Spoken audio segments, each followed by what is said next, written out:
Are you feeling overwhelmed and uncertain about how to scale your business sustainably? Do you have big dreams for your business, but you're struggling to turn them into reality?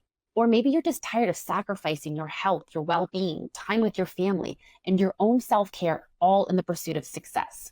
Not only is this not sustainable, but it can lead to increased stress and decreased productivity in the long run.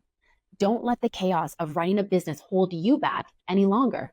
Join our 12-month Real Women, Real Business Mastery program and start building the business of your dream with clarity and confidence. If you're ready to achieve six-figure plus revenue growth, rediscover your passion for your business, and say goodbye to overwork, then let's chat. Book a free business planning session at aboutshaunalyn.com/plan. Check out the link in the show notes.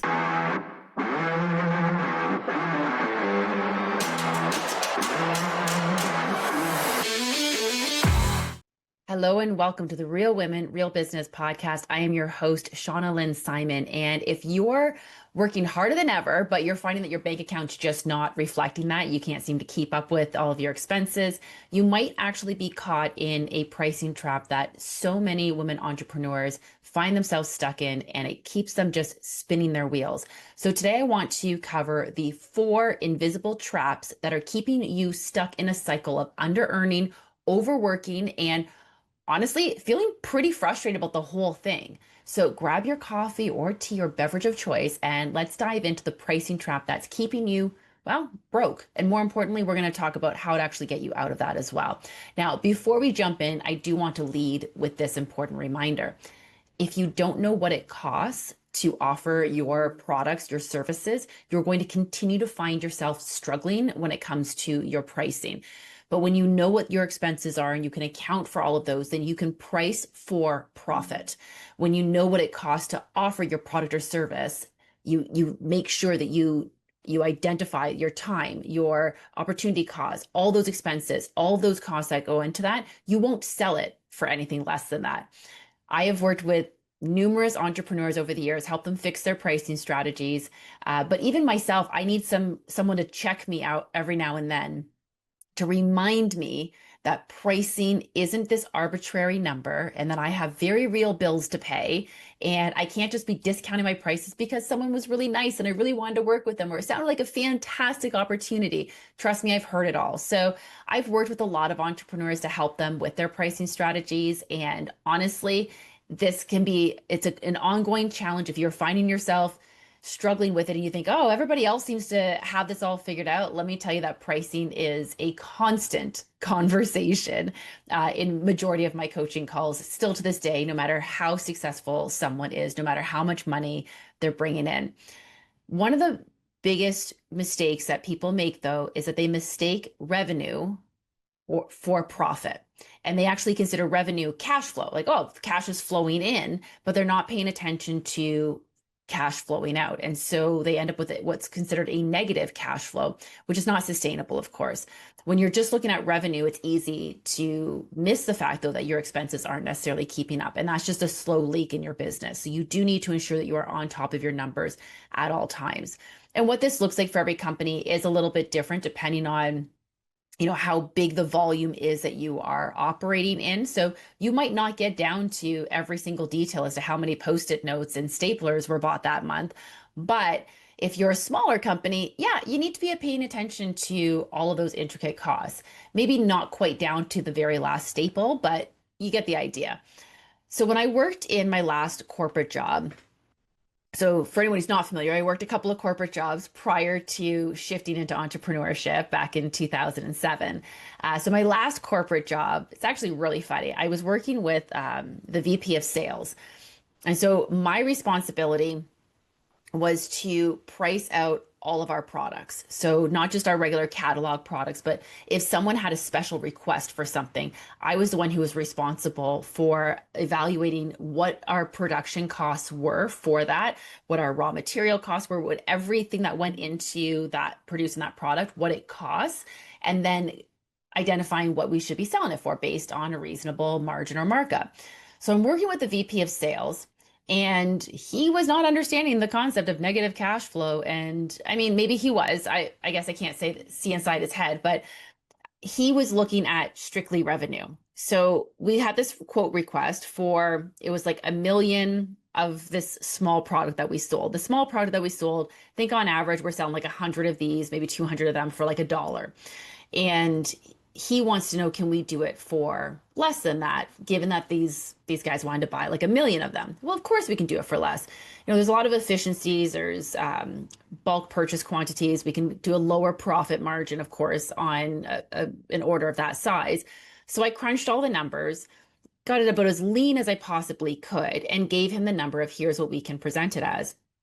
And he said, no, we need to do lower than that. And so he gave me a number that he thought was reasonable. And I don't remember what the numbers were. Let's say I told him we could sell it for, say, 70 cents each. And he comes back and says, no, we need to sell it for 60 cents each. And I said, well, the problem is it's costing us like 60 cents to make this. So there's no way we can actually sell it for that. Or I think actually he wanted to sell it for 50 cents. And I'm saying, well, it's costing us 60 cents to make it. So like, how do you expect me to sell it for 50 cents? And so I told him, we can't do it for that price. He didn't care. He said he didn't care. He said, we need cash right now. And so he's going to take the order for, quote, for cash flow. That's what he said. He said, I want us to get this order for cash flow. Okay, let me say this. Sometimes this has worked for companies where you take an order that you know you're going to lose money on, but it's going to give you an injection of cash. And so the idea is that that cash buys you some time to be able to either reduce expenses or bring in additional revenues. So it can be a strategy that can work. I don't recommend it unless you have a solid pipeline with very real deals coming down the road that you just need to get through until that point. So in any case, he decides he's going to take this for negative cash flow just so that we can get by for the time being. Totally understand that. I didn't like it, but I understood it. The problem was that this started to become a bit of a habit for him. And so the more times you do that, eventually simply can't keep up. Your cash flow will not be able to keep up because negative cash flow is exactly that. So this should only be done when you have a plan for that loss. And this was one of my first experiences with understanding, the real difference between revenues, profits, and cash flow and how that all works together from the point of running a business. That wasn't my responsibility of that company. I wasn't running the business, but I was responsible for ensuring that we made profitable orders. So in any case, needless to say, the company actually folded not long after they laid me off. So not overly heartbroken about that, but there were some wonderful people there. So I am sorry about that part of it. Anyway, let's jump into the 4 pricing traps that are keeping you broke, because I see this happening time and time again. And I want to help you to identify what these traps are, and then we'll talk about how we make sure that you avoid them as well. So the first one is the employee mindset trap. This is when you're pricing your services as though you're still an employee as opposed to a CEO. You think in terms of your hours worked. You're just going to trade an hour of time for money, and you're not actually thinking about everything else that's going into it. So you've calculated your materials plus your labor plus a little markup, call it a day, boom, done. But here's the thing, you're not just selling your time, you're selling your expertise, you're selling your systems, your years of experience, your value, the transformation that you provide. When you price like an employee, you're leaving money on the table. And honestly, you're doing your clients actually a disservice because you're not positioning yourself as the true expert that you are. This is one of the reasons why I work with my clients to create what we call value pricing, as opposed to just a strict hourly pricing. Because again, this is a common mistake that people are making, but think about the brands that you know and love. If you're gonna go into your Lululemon store, for example, or if you're gonna go into your Louis Vuitton store, you know approximately what your price point is going to be for those items. Does that mean that they're a better quality than something else that's similar, that's the knockoff, the dupes that are on the market? Not necessarily, but you are paying for the value that you feel you're going to get from their brand. But the idea is that you do expect to get value. If I don't know this other brand that I can find on Amazon for 20% of the price of the Lululemon, I know Lululemon has value. I know that they have designed their products in order to fit my particular body type. I know exactly which products fit me in what way. And so I'm going to be that much more willing to invest in it. We'll be right back after this quick message. This episode of the Real Women, Real Business podcast is brought to you by, well, potentially you. Are you a brand or service that supports passionate female entrepreneurs who are ready to turn their vision into profit without the stress and overwhelm? Perhaps you're an accidental CEO yourself, now on a mission to make work and life easier for fellow passion-driven boss ladies. Our podcast is experiencing an exciting 30% month-over-month growth, reaching entrepreneurs who are building stronger, working smarter, and dreaming bigger. We have limited partnership opportunities available for brands that align with our mission of redefining how working hard looks and feels. Visit aboutShaunaLynn.com/partner to learn more about becoming a partner in our rapidly growing show. And welcome back to the Real Women, Real Business podcast. So I want you to position yourself as the expert and consider value pricing as your strategy. And again, this is something I get into with my clients a little bit more, but it helps you to shift that mindset from being an employee and you're trading time strictly for money, and instead start focusing on you're trading a transformation for money. You're trading a result for money. Okay, trap number 2 is the I know it's a lot trap. Oh my goodness, this one makes me cringe every time I hear it. Have you ever caught yourself saying, I know it's a lot, but when you share your pricing? I've seen so many entrepreneurs do this. I've had people present their pricing to me and here's the quote, and they're skittish about it. And they're like, listen, I know it's a lot, but, and then they go into this whole justification. And listen, as a Canadian, I understand, because as a Canadian, we apologize for everything. Like if you're walking down the street in Canada and someone bumps into you, you're going to apologize to them. Okay, this is just how we do it here. But you don't need to apologize for being excellent at what you do and charging what you're worth. So instead of saying something like, I know it's a lot, but try saying something I know it might seem like a lot, but let me explain.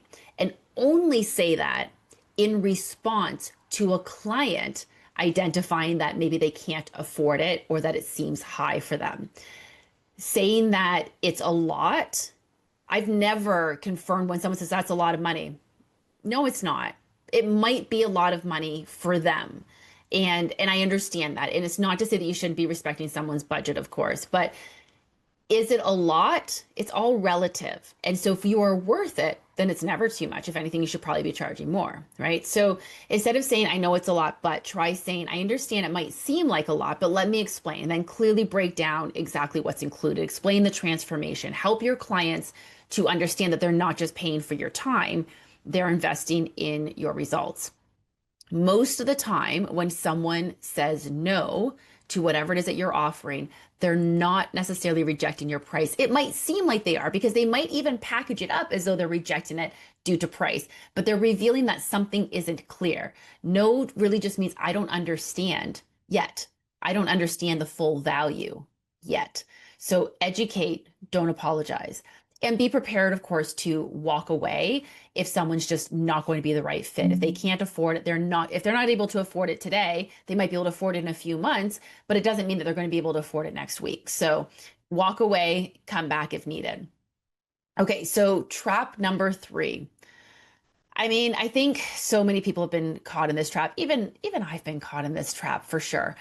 This is a pretty big one. When someone says that they can't afford your price, your first instinct might be to just like, all right, let me just start slashing some things here. Let me just cut the rates. But discounting actually sets a very dangerous precedent and it devalues your expertise. Once you start discounting, clients come to expect it. We all know that there are certain websites online where you're going to buy things from, and you would never pay full price for those places because you know if you just wait another week, they're going to come out with another price or promo code. Even when I go to the grocery store, there are certain items that are always going on sale. So I'm never going to buy them at the regular price because I know if I just wait a week, they're probably going to be on sale, unless I'm making something super special that demands that ingredient, of course. But there's certain staple type products that if they're not on sale, I just don't bother buying them. And so this is what ends up happening with your pricing. If you're constantly able to negotiate on that price and discounting things, no one's ever going to pay the full price. They're always going to expect a negotiation. So if once you start discounting, their clients will come to expect it. They assume that your pricing is flexible. And when your pricing feels flexible, it stops feeling confident too, right? Because now they're thinking, well, they've got some negotiation. They can totally just chop you down. So here's what I want you to try instead of discounting. So if someone's saying that they can't afford you, can you throw something else into the mix to sweeten the deal? This is considered an upgrade instead of a discount. So if you've ever flown on an airplane or taken a train or anything that has, the whole general economy class versus business or first class, if you've ever been upgraded, and this has actually happened to me a number of times over the years, I've traveled quite a bit and I've been upgraded to first class from the economy. Well, let me tell you, when I'm upgraded to first class, at no point do I think that the next time that I buy an economy ticket, that I should get the same treatment that I got in first class. I know that that was an upgrade. They didn't just say, hey, do you want to buy this first class ticket? But I'm going to slash a bunch of money off of it so you'll get it for super cheap. And it's basically going to cost you the same as the economy. No, no. I know that that was a special circumstance that I was upgraded. So this can be a really great strategy for securing clients, especially newer clients.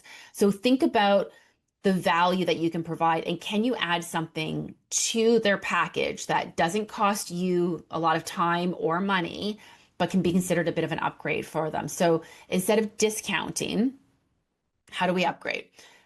I've talked previously about doing 3 tiers of pricing. This is one of my core pricing strategies. I call it the Goldilocks pricing strategy, where you have 3 tiers of pricing. That mid tier, that middle package, that is the one that most people are going to gravitate towards. Now, I understand if you're doing custom quotes, this isn't necessarily something that's optimal or that's something that you can actually implement. But let me just use this as an example and think about how you might be able to apply it to you. And I'm happy to have a conversation with you about how to apply it to your specific situation. But for the purposes of today, I'm going to talk as though you have 3 main packages. You have your middle package, which is the highest value package. You've got your lower package, which is kind of just the basics, no bells and whistles. And then you have your top of the line package. So let's say we've got that mid-tier package and you get a new client that comes to you and they're debating about whether they should go with the basic one or the mid-tier one. And in the end, they're like, you know what? I guess just give me the basic one because of course, they've never used you before. They're just trying things out. They're not really sure what to expect. So now, why don't you say to them, absolutely, let's get you into the basic, but you know what I'm going to do for you? I'm going to upgrade you to our mid-tier package here. And let me tell you why. I really think this is what's better suited for your particular needs. And obviously you're saying this if it actually is better suited for them, right? So listen, I really think this is better suited for your particular needs. I'd like to upgrade you into this middle tier package so you can experience and see what it's all about. And then the next time you come back, you can decide whether you want to just stick with the basic one or stick with this one. Here's the regular price of it, but I'm going to just upgrade you from the basic one. So you're framing it as though, we really want you to experience this full experience, our most popular service. It helps you to maintain your value while also building client loyalty. But make sure, first of all, that it is clear that this is an upgrade. This is not a standard and that you're making an exception one time only. And you'll be amazed at how much this changes their whole perspective of things. It builds that loyalty for them to come back. And when they do come back, majority of the time, they're going to stick with that higher end package. So you're going to make that money back. Okay, the fourth and final trap that I see is the everyone should afford me trap. This is the trap of undercharging because you just think it makes you more accessible and likable. And here's the truth, undercharging is not a service. It's a slow leak in your business. When you undercharge, you're training people to undervalue your work. You're creating resentment in your own mind. You're creating burnout for yourself and you're attracting clients who are not aligned with the value that you actually provide. And trust me when I say, I hate it when someone cannot afford me. When I know how much they really need me, when I know I can really help them, I want to help them. But their lack of budget is not exactly my problem. And I know that sounds cold and harsh, but it's the reality of it. And it shouldn't be my problem. Now, listen, if you can reduce the scope of your offering without creating a negative impact on your own bottom line or on the results that they're going to receive, go for it. But don't discount. Don't create a deal just because. Don't offer something just because one person could potentially use it. I can recall I was at a networking, like a group networking event. This was many, many years ago. and I met this contractor. And as a home stager at the time, I was doing home staging, interior design work. And so I worked with a variety of contractors and always loved meeting new contractors because, again, this is definitely a connection that I can always use. So I was quite excited to talk to this guy and get to know a little bit about his business. And he was saying how he could do a variety of different services. And then he proceeds to tell me, though, that he prices it based on the client. And so, what do you mean by that? And he says, well, as a stager, like I know you're working with a lot of different clients, and some might be seniors, for example, and like they just really need the help and they don't have anyone to help them, but they're on a bit of a fixed income. Then other times, the clients, they're a bit well off. They're in, he names a specific high-end neighborhood in my local town. And I said, so let me get this straight. If someone is on more of a fixed income, you're going to charge them less. And then someone who can afford it, you're going to charge them more. He said, yeah, yeah. He said, I'd really like to be able to accommodate everyone. I said, well, that doesn't really seem fair for the people who are paying more, does it? He's like, well, that kind of helps me to be able to allow to charge less for these other clients. So, but again, it doesn't really seem fair that you're charging more. You should be charging what you're worth, regardless. So if you're saying that you are worth whatever you're charging the seniors, then that's what you're worth. And you shouldn't be changing your pricing just because someone else might have a few extra dollars to spare. Because that's not really the integrity of that is just a little bit off. I told him, I said, I would never refer you strictly because of that. So what he considered a selling point for him, I considered a complete turnoff. I said, I just can't justify that for my clients. Yes, I had some clients that were on fixed incomes, but I also had some wonderful clients who had bigger budgets, but I didn't really feel that they should be paying for the other people to get the work. So you don't have to be the most expensive option out there, but you do need to charge your worth and charge enough to avoid those negative feelings that can be attached to feeling like you're working for next to nothing. That comes with that undercharging. So charge with clarity, charge with confidence, because that's what helps you to create that space for real sustainable growth. So I want to give another example of how this might play out though. If you're looking at your pricing and you're thinking to yourself, okay, I am identifying that maybe I'm undercharging right now. So now what do I do? Well, the shortest answer to that is raise your prices. And that is one of the scariest things for people to do. And I've worked with so many clients to raise their prices because there is a method to doing this effectively that I can't get into all of the steps of it here today, but I do want to share this part with you. The number one fear in raising prices is generally that you're going to lose clients, right? That's probably what you're probably thinking in your head. I'm probably going to lose clients. I don't want to lose any clients, but if I keep working at the rate that I'm working at, I'm burning myself out. Okay, so my hairstylist, she's busy, she's in demand, and she really felt bad about raising her prices because she didn't want to lose clients. And so we're talking about this one day, and I was saying, well, when was the last time you raised your prices? And she said, oh, I raised them last year. I said, really? I said, I don't remember your prices going up. She said, oh, well, I raised them for new clients. I said, oh, that's great. Are you bringing in a lot of new clients? Well, no. No, I mostly am servicing existing clients that I've had for years. So well, you didn't really raise your prices. You're not really making any more money because of that. She said, yeah, but I really just don't want to lose any clients. I don't want anyone to get upset. So we did some simple math.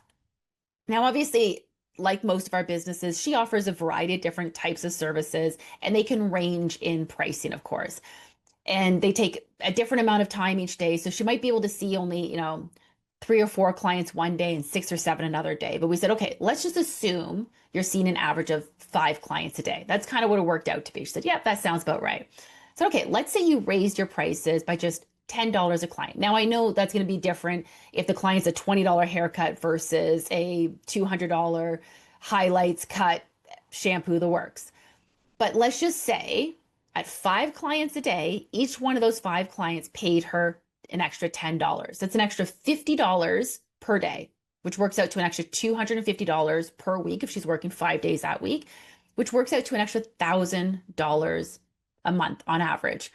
Here's the beautiful part about this though. Even if she lost 1 client per week because of the price increase, we figured out she'd still be making the same amount of money, but she'd be working less. So the worst case is she does lose, say, 1 client per week. So that's 4 clients in a month. Okay. She loses those. So she's still making the same amount of money. She's breaking even essentially, but actually working less. So she has more time. She has more time to secure new higher paying clients. How would that feel for you, knowing that you are making the same amount of money but working less? So obviously the goal of raising your prices is actually to make more money. Yes. But if you can reframe it in your mind to get rid of that fear that you might lose clients and accept that yes, you might lose clients. But what if you don't? Then you're making more money. And what if, again, you lose the clients that aren't as well suited for you? It weeds them out to allow you to attract the clients that are going to pay what you're worth. So this is the power of strategic pricing. You might lose that client or two, but you're not going to lose any money, and you'll gain time and energy to serve your remaining clients even better. So how do you escape all of these traps? It starts with understanding that your pricing isn't just about numbers. Yes, of course, that's a big part of it. I've already told you, you got to know your numbers, but it's about how you show up. How do you communicate your value? How do you position yourself in the market?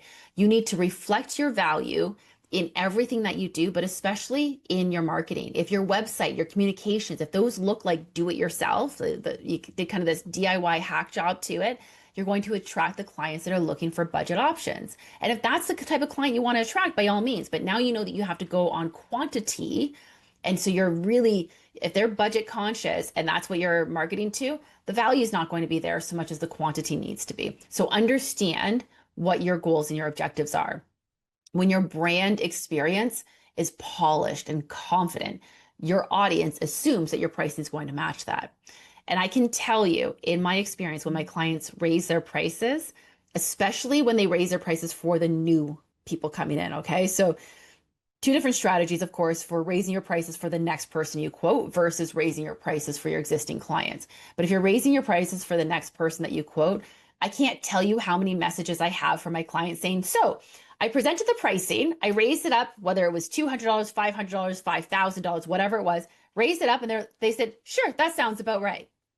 Okay. This will blow your mind how many people will be saying yes to you.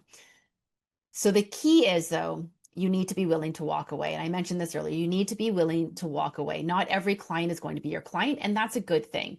Your confidence will never scare away the right clients, and your confidence in your pricing will secure them instead. It's going to attract them. If you've never heard no, you're not asking for enough. I would love to take credit for that quote. I can't, to be perfectly honest. I do not recall who said it, but I did hear it on a podcast one time. And I thought that is one of the most brilliant lines I've ever heard because it so succinctly sums up exactly what I've been telling my clients, but in way more words. But if you've never heard the word no when it comes to your pricing, you are not asking for enough. So when I ask people, what's your conversion rate? If they say it's 100%, they have to raise their prices. So I want you to think to yourself, what is your conversion rate? If you are so busy because people keep saying yes to you, you need to be charging more. And I know that that sounds harsh, but it's true. And if everyone is saying yes to your pricing, you're probably leaving money on the table. The thing is, all of this, the mindset shifts, the strategic pricing, the confidence, it's all connected to something even bigger than that. And it's about creating a business that gives you profits, passion, and progress. Not just one or two of these, but all three of these working together. So if you're listening to all this and you're thinking, oh my gosh, I'm caught in one of these pricing traps, or maybe you're not sure which one is keeping you stuck, I want to help you to gain some clarity on those next steps. So I've spoken about this previously. I do offer a complimentary introductory planning session that we can meet for a few minutes to take a look at what you're dealing with, what is that specific challenge that you're facing when it comes to your pricing strategy, your confidence in your pricing, your value, and let's work together to create a clear action plan for helping you to be able to move forward from that. So we can explore if there's ways that I can support you further in getting that business unstuck, or if there's other resources that might be available to you based on whatever that unique situation is. So if you're interested in booking this free planning session, simply go to aboutShaunaLynn.com/plan.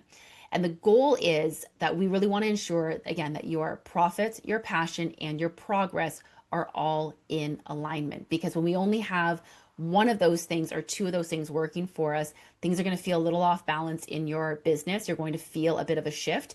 And I know that a lot of my clients say, like, okay, I've got the profits are happening now, but I seem to I don't really enjoy what I'm doing and I don't seem to be moving forward. Or we're making some really great progress. We're really moving forward on some of the big goals that we set out, but the money's not there. The profits aren't there. And to be honest, it's draining me and I don't have the passion. Or maybe you're like super excited, like, yes, this feels great, but the money's not coming in.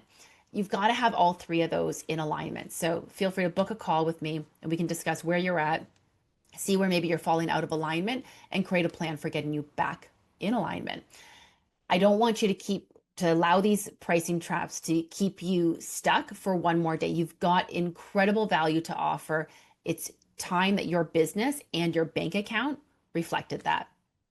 All right, well, that's a wrap on today's episode. Thank you so much for joining me today. I hope that this helped to give you some clarity on where you might be getting stuck with your pricing and, more importantly, how to move forward with confidence. And if this episode resonated with you, I'd love to hear from you. Feel free to DM me on Instagram at Shauna Lynn Simon and let me know maybe which one of these pricing traps really hit home for you. And of course, if what I'm saying here resonates with you, I really hope that you will allow me to continue to join you on your journey of entrepreneurship. So don't forget to keep tuning in each week. Be sure to hit subscribe on your favorite podcast platform. Leave us a review if you're so inclined. Those really help others to be able to find our podcast as well. I can't thank you enough for the growth that we have been experiencing since we launched this podcast a little over a year ago. The response has been just phenomenal, and it's because of listeners like you. So please, if you've got a moment, take that time and write us a quick review. We'd really, really be grateful for that. And as always, if you know someone who can really benefit from hearing these hard truths today and maybe understanding a little bit more about the pricing traps that they're stuck in, feel free to share this episode with one of your fellow women entrepreneurs and help them to grow and succeed in their business as well. Until next time, keep thriving.